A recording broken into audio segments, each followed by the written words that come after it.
دنیا کی قدیم تاریخ میں انسان کی مذہبی روایتیں اور عقائد ایک بنیادی حصہ رہے ہیں۔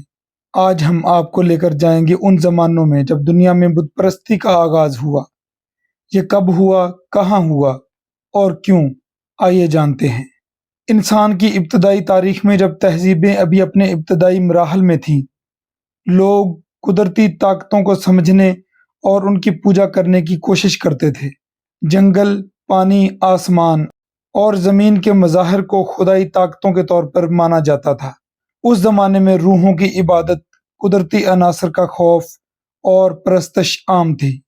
بت پرستی کا سب سے پرانا ریکارڈ ہمیں قدیم میسوپوٹیمیا، مصر اور وادی سندھ کی تہذیبوں میں ملتا ہے، جو تقریباً 3000 قبل مسیح کے دوران وجود میں آئیں۔ ان تہذیبوں میں انسانوں نے خداؤں کی نمائندگی کے لیے پتھر اور لکڑی سے بت تراشنا شروع کیے۔ ان مجسموں کو خداؤں کا مظہر مانا جاتا تھا اور لوگ ان کے سامنے عبادات اور قربانیاں پیش کرتے تھے۔ قدیم مصر میں بت پرستی بہت نمایاں تھی۔ مصری دیوتا را سورج کے دیوتا تھے۔ یہ دیوی دیوتا ہر شہر کے مخصوص معبد میں موجود بتوں کے ذریعے پوجے جاتے تھے۔ یونانی اور رومی عقائد۔ یونانی اور رومی تہذیبوں میں بھی بت پرستی کا بہت بڑا کردار تھا۔ یونانی دیوتا زیوس، اتھنا اور اپولو جیسے دیوی دیوتا بتوں کے ذریعے پوجے جاتے تھے۔ رومیوں نے بھی اسی روایت کو اپنایا اور اپنے معبدوں میں دیوی دیوتاؤں کے مجسمے تراشے۔ بت پرستی کی وجوہات۔ تو آخر انسان بتوں کی پوجا کیوں کرتا تھا؟ ایک وجہ یہ تھی کہ وہ خدائی طاقتوں کو اپنے قریب محسوس کرنا چاہتا تھا۔ چونکہ خدا کو دیکھا نہیں جا سکتا، اس لیے لوگ ایسے مظاہر یا مجسموں کے ذریعے خدا کی موجودگی کو محسوس کرتے تھے۔ اس کے علاوہ ان بتوں کے ذریعے لوگ اپنی خواہشات اور دعائیں دیوی دیوتاؤں تک پہنچانے کی کوشش کرتے تھے۔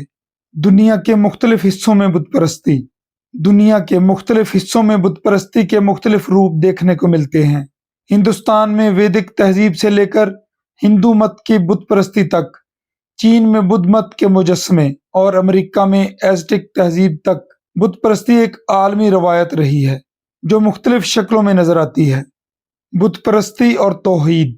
لیکن جیسے جیسے وقت گزرتا گیا، توحید کا نظریہ ابھرا جو ایک خدا کی عبادت پر زور دیتا تھا۔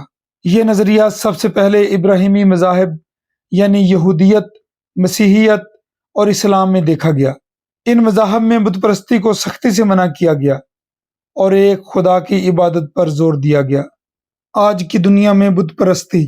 آج کی دنیا میں بھی بہت سے مذاہب میں بت پرستی کا عنصر موجود ہے، جیسے کہ ہندو مت، بدھ مت اور دیگر قدیم مذاہب۔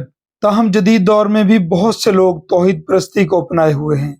ناظرین، بت پرستی کے آغاز کی کئی وجوہات ہیں۔ قدیم انسان نے اپنے خوف اور تشویشات کو دور کرنے کے لیے بتوں کی عبادت کی۔ ان کا ماننا تھا کہ یہ بت انہیں محفوظ رکھ سکتے ہیں۔ بت پرستی نے لوگوں کو ایک ساتھ لانے اور ایک ہی عقیدے کے تحت اکٹھا ہونے کا موقع فراہم کیا۔ مختلف ثقافتوں نے اپنے منفرد خداؤں اور بتوں کو تخلیق کیا جو ان کی شناخت اور ثقافتی ورثے کی عکاسی کرتا ہے۔ ناظرین کرام، دنیا میں مختلف اقوام نے مختلف طریقوں سے بت پرستی کی، جن میں پہلا طریقہ ہے اینیمزم۔ یہ عقیدہ کہ ہر چیز میں روح ہوتی ہے۔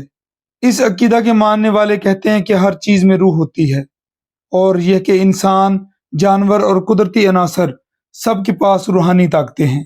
دوسرا طریقہ ہے تھیزم۔ اس میں ایک یا زیادہ خدا کی عبادت کی جاتی ہے، جیسے کہ ہندو مت میں متعدد دیوتاؤں کی عبادت۔ فولکلور اور روایتی عقائد۔ مختلف قوموں کی اپنی روایات اور کہانیاں ہیں جو بت پرستی کی بنیاد فراہم کرتی ہیں۔ بت پرستی نے نہ صرف مذہبی زندگی کو متاثر کیا بلکہ سماجی زندگی پر بھی گہرے اثرات مرتب کیے۔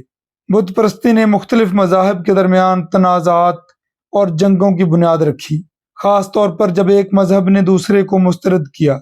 مختلف تہذیبوں کے درمیان ثقافتی تبادلے اور متاثر ہونے کے مواقع فراہم کیے۔ بت پرستی کا اثر آج بھی موجود ہے، جہاں کچھ لوگ اپنی روایتی ثقافتوں اور مذاہب میں شامل ہیں۔ بت پرستی کا آغاز انسانی تاریخ کا ایک اہم موڑ تھا جو انسان کی روحانی اور ثقافتی ترقی کی علامت ہے۔ چاہے ہم بت پرستی کو مانیں یا نہ مانیں، یہ جاننا ضروری ہے کہ یہ دنیا کی قدیم تہذیبوں کا ایک لازمی حصہ رہی ہے، آج بھی کئی لوگوں کے عقائد کا حصہ ہے۔ ہمیں اپنی تاریخ سے سیکھنا چاہیے تاکہ ہم اپنے حال اور مستقبل کو بہتر بنا سکیں۔